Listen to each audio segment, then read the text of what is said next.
کارگل میں واجپائی کی پیٹھ پہ چھرا کھونپنے کا ذمہ دار اس نے پاک فوج اور جرنیلوں کو، آرمی چیف کو ٹھہرایا۔ جمہوریت اور آئین روندنے کا الزام اس نے فوج جرنیلوں پہ لگایا۔ یہ تمام جو میں باتیں کہہ رہا ہوں یہ آن ریکارڈ موجود ہے، یہ ویڈیوز موجود ہیں۔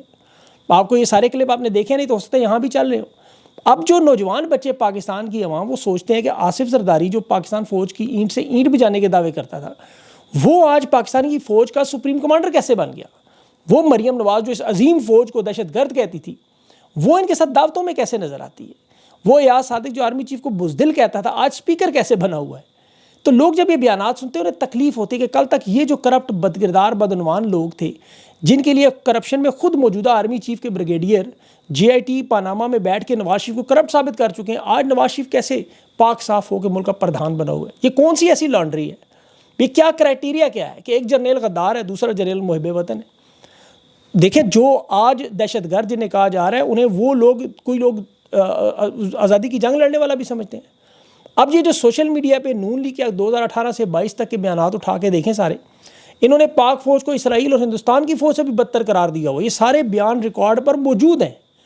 اور شہباز شریف جو ان کا آج کا وزیر اعظم ہے، اس نے خود کہا تھا کہ کالعدم تنظیموں کو کہ آپ پنجاب میں آ کے کچھ نہ کریں، آپ جو مرضی کرنا ہے پنجاب سے باہر کریں، ہم اور آپ ایک ہیں، اور شیڈول 4 کی جماعتوں کے ساتھ مل کر الیکشن لڑتے رہے۔ تو لوگ ان کی باتوں پر اعتماد نہیں کرتے، جس شعور کی ہم بات کرتے ہیں وہ لوگوں کو اب پتہ چل چکا ہے۔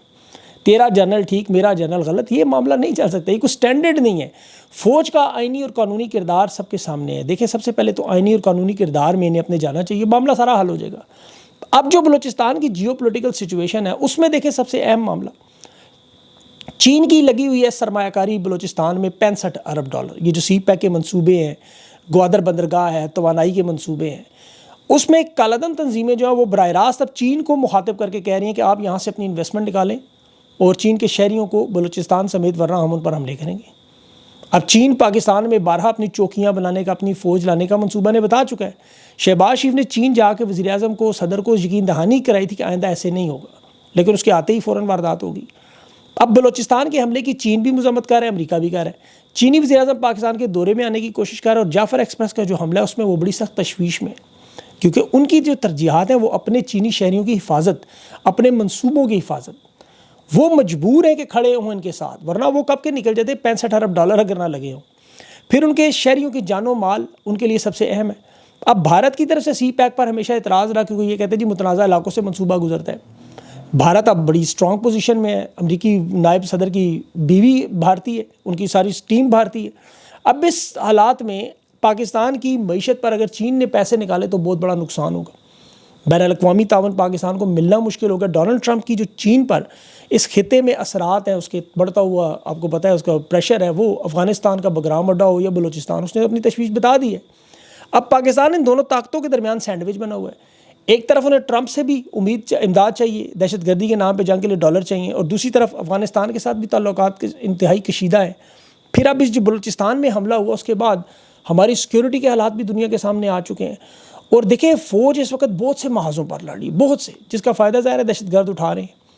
ان کا فوکس افغانستان کی طرف بھی ہے، یہ ادھر جائے تو بلوچستان معاملہ شروع ہو جاتا ہے، بلوچستان کی طرف فوکس کرے تو خیبر پختونخوا میں معاملہ شروع ہو جاتا ہے۔ پھر یہ اس وقت سرمایہ کاری بھی لانا چاہ رہے ہیں، معیشت بھی ٹھیک کرنا چاہ رہے ہیں، زراعت بھی ٹھیک کرنا چاہ رہے ہیں، ملک میں سیاست بھی ٹھیک کرنا چاہ رہے ہیں، حکومت بھی چلانا چاہ رہے ہیں، خارجہ پالیسی میں امریکہ، چین، بھارت، ایران، افغانستان کے ساتھ تعلقات بھی بنانا چاہتے ہیں۔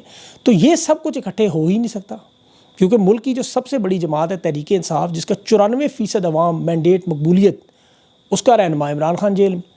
اب 94% عوام آپ کے ساتھ نہ ہو، عوامی حمایت آپ کے ساتھ نہ ہو، تو یہ تو پتھر پہ لکیر ہے کہ آپ دنیا کی کوئی جنگ بھی ہو وہ عوام کی حمایت بغیر نہیں جیت سکتے، چاہے امریکہ آپ کے ساتھ ہو یا چین آپ کے ساتھ ہو۔ اس کی ہمارے سامنے بے تحاشا ماضی قریب کی مثالیں موجود ہیں، میں اس میں اب تفصیل میں نہیں جاتا۔ امریکہ کی جو ترجیحات ہیں اس میں صرف چند دہشت گرد ہیں، اور چین کی جو ترجیحات ہیں وہ اپنی انویسٹمنٹ اور چینی شہری۔ اب پاکستان کی کیا ترجیحات ہیں، وہ کیا طے کرنی چاہیے؟ وہ ہمیں چاہیے سیاسی استحکام، ہمیں چاہیے معاشی استحکام، ہمیں چاہیے امن و امان۔ اب چلغوزوں کی کاشت اگانے سے یا بارڈر پر تیل سمگل سے یا بھنگ کی کاشت سے یہ معاملہ نہیں چل سکتا۔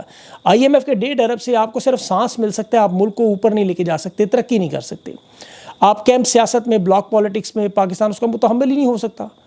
ٹرمپ پر یہ خود کہتے ہیں ہمیں بھروسہ نہیں، صبح وہ کچھ اور کہے گا، شام کو کچھ اور۔ ابھی نیو یارک پوسٹ کی آپ خبر دیکھیں، جو بندہ پکڑ کے دیا وہ بھی 2 نمبر نکلا، وہ خیر میں آپ کو پہلے ویلاگ میں بتا چکا تھا کہ یہ وہ بندہ نہیں ہے، لیکن ٹرمپ کے سامنے جو بیانیہ بنانا تھا وہ بنا لیا، لیکن وہ ان سے ناراض ہیں، CIA ناراض ہے کہ ہمارے ساتھ 2 نمبری ہوئی، ہمیں انہوں نے دکھائی بڑی اور دے دی چھوٹی، اور امریکہ میں انسداد دہشت گردی میں جو تعاون ہے وہ ان میں بڑھانے کے لیے تیار نہیں ہے۔ اس کی دیکھ لیں آپ، امریکہ کے جو محکمہ خارجہ کے عہدیدار ہیں وہ بلکہ US ایڈ جو دی گئی اس پر کہہ رہے ہیں کہ یہ تو غیر روایتی آپریشن اور خفیہ آپریشن جسے رجیم چینج کے لیے استعمال ہوتی ہے، یعنی ہمارے پیسے واپس کریں۔ اب اس کی وہاں تحقیقات ہو رہی ہیں، تو ایسے میں ان کے لیے چیلنجز ہیں وہ بڑھتے جا رہے ہیں، اور افغانستان اور چین کے ساتھ ان کے تعلقات مزید متاثر ہوں گے۔ اگر چین دباؤ ڈالے گا، بلوچستان میں اپنی سرگرمیاں سخت کریں، اپنی حکمت عملی بنائیں، تو وہاں سے افغانستان کا معاملہ شروع ہو جائے گا، یہاں سے بلوچ میں، تو ان کے پاس حل بالکل مجھے کوئی دور دور نظر نہیں آ رہا، سوائے یہ کہ اڈیالہ جا کے بخدا یہ جائیں اڈیالہ جیل اور عمران خان کے سامنے جسے بے گناہ کیسز میں پھنسایا اسے معافی مانگی۔ ابھی یہ خان کی سیاسی رہنماؤں سے ملاقات نہیں ہونے دے رہے اب، لیکن 2 بندوں کا نام جو ہے سامنے آیا، محمود اچکزئی اور اختر مینگل کا، کہ انہیں اڈیالہ جیل بھیج کے کوئی بات چیت کی جائے، لیکن اسٹیبلشمنٹ میں بھی کچھ لوگ روکنا چاہتے ہیں، وہ اس معاملے کو آگے لے کے نہیں جانا چاہتے۔ خان اپنے کیسز کو تو دیکھے سائڈ پہ رکھ کے وہ تو ان ججز کے کیسز بھی لڑنے پر تیار ہے۔ اسلام آباد کے جو 6 ججز نے خط لکھا، خان نے سپریم کورٹ میں وہ پٹیشن ڈالی ہے آرٹیکل 200 کے تحت کہ میں ان کا کیس لڑوں گا کہ آپ نے ان کا تبادلہ کیسے کیا۔ تو یہ عمران خان ان کا کیس بھی لڑ رہا ہے، اپنے کیسز بھی لڑ رہا ہے۔ اب اگر محمود اچکزئی اور اختر مینگل بلوچستان اور KP کے حوالے سے ملیں تو یقین کریں بہت بڑا بریک تھرو ہو سکتا ہے، بہت بڑا، لیکن ظاہر ہے اسٹیبلشمنٹ ابھی یہ ملاقات نہیں ہونے دے گی۔ آج جمعرات کے دن عام طور پہ پارٹی رہنماؤں سے بھی ملاقاتیں ہوتی ہیں، اس میں 6 نام عمران خان نے دیے ہوئے ہیں۔ علامہ راجہ ناصر عباس صاحب کا نام ہے، عمر ایوب شبلی فراز کا نام ہے، اسد کیسر، جنید اکبر اور صاحبزادہ حامد رضا۔ اب اگر یہ ملاقاتیں ہوں تو کوئی سیاسی حل نکلے گا۔ جنید اکبر نے اسلام آباد ہائی کورٹ سے دیکھیں معاملہ آگے کیا، سپرنٹینڈنٹ اڈیالہ کو بلایا گیا، وہ کہتا ہے جو لسٹ عمران خان دیتے ہیں ملاقات، لیکن وہ نہیں کرواتے۔ یہ اڈیالہ جیل کا سپرنٹینڈنٹ اور ایک وہ جو کرنل عمران خان کہتے ہیں وہ اسلام آباد ہائی کورٹ کے چیف سے زیادہ طاقت رکھتے ہیں، اسی لیے معاملہ خراب ہو رہا ہے۔ ابھی صاحبزادہ حامد اور عمر یوب پہنچے ہیں وہاں ملاقات کے لیے، اگر یہ ہو جاتا ہے تو پھر معاملہ ظاہر ہے کچھ نہ کچھ راستہ نکلے گا، اللہ کرے انہیں عقل آئے۔ ملٹری کورٹ کا جو کیس ہے اس میں بھی پیش رفت یہی ہوئی ہے کہ نظر آ رہا ہے کہ عید کے بعد ایک شارٹ فیصلہ آ جائے گا، اور کیونکہ سلمان اکرم راجہ نے آج جو جواب الدلائل دینے کی کوشش کی اس پر جج امین الدین خان نے بس اب آپ مزید نہیں کر سکتے، ہم سماعت مکمل کر کے عید کے بعد شارٹ آرڈر دیں گے۔ میرے خیال میں یہ اس کی تشریح کر دیں گے کہ ایک اومنی بس آرڈر جو ہے اس کے تحت ملٹری ٹرائل جو وہ ہو سکتا ہے، تو ریمارک سے جو مرضی دیں، ڈنگ ٹپاؤ پروگرام کرتے رہیں، لیکن دیکھا جائے ابھی 7 اپریل تک اس کو ملتوی کیا گیا ہے، اب دیکھیں عید کے بعد یہ کرتے کیا ہیں۔ لیکن اس وقت دیکھیں جو معاملہ ایک تو جو خطرناک معاملہ زلفی بخاری کے گھر انہوں نے ایک اور چوکی فتح کی، خان کا چونکہ وہ انٹرنیشنل میڈیا کے انٹرویو، تو یہ نظر آ رہا ہے کہ اسٹیبلشمنٹ جو ہے وہ پیچھے ہٹنے کو تیار نہیں۔ اب اس صورتحال میں دیکھیں ابھی ایک خبر سامنے آئی بنگلہ دیش سے، بنگلہ دیش میں فوج کا چین آف کمانڈ ٹوٹ پھوٹ کا شکار ہے، وہاں سیاسی عدم استحکام ہے ابھی بھی، وہاں جماعت اسلامی کے اور پاک فوج حامی جو جنرل فیض الرحمان ہے وہ آرمی چیف سے عہدہ ہتھیانے کے چکر میں مصروف تھے، لیکن انہیں اس کی حمایت ابھی نہیں ملی۔ یہ کوارٹر ماسٹر جنرل ہے وہاں پر، BBC کی بہت بڑی خبر آئی کہ وہاں چونکہ سیاسی عدم استحکام ہے تو انہوں نے آرمی چیف کے خلاف بغاوت کے لیے اپنی طاقت کو جانچنے کے لیے ایک بڑا اجلاس بلایا۔ آرمی چیف وقار و زمان کو اطلاع مل گئی، انہوں نے اس کی نگرانی میں لگائے ہوئے تھے بندے، ظاہر ہے کہ باقی جرنیلوں کو آپ میرے علم میں لائے بغیر کیسے اجلاس کر سکتے ہیں۔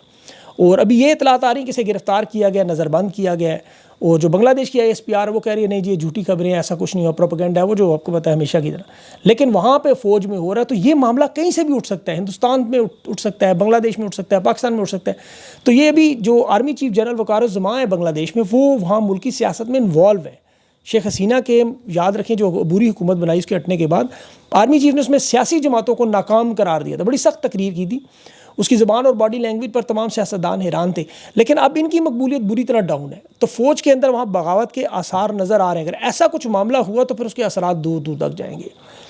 آخر میں دیکھ رہا تھا شیر افضل مروت صاحب کو، نون لیگ کی کہہ رہے ہیں جی ٹرولنگ نہیں کروں گا، خواجہ آصف سے ملاقات ہوئی، نبیل قبول سے ان کی پیپلز پارٹی سے ملاقات ہوئی، اور نبیل قبول نے کہا پیپلز پارٹی میں ہم انہیں عزت دیں گے۔ ویسے تو اس بیچارے کی اپنی عزت کی حالت ہے، بلاول ہاتھ نہیں ملاتا، وہ دیکھی ہوگی آپ نے ویڈیوز کی۔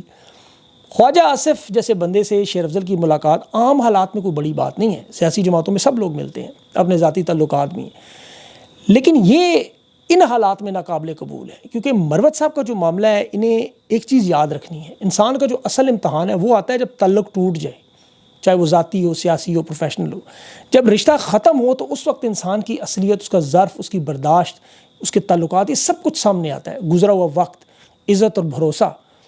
جب آپ کو اس طرح کے معاملات میں اپنی زبان اور اپنے رویے سے توازن رکھنا بڑا ضروری ہوتا ہے، کیونکہ حالات بدلے تو پھر شرمندگی ہے۔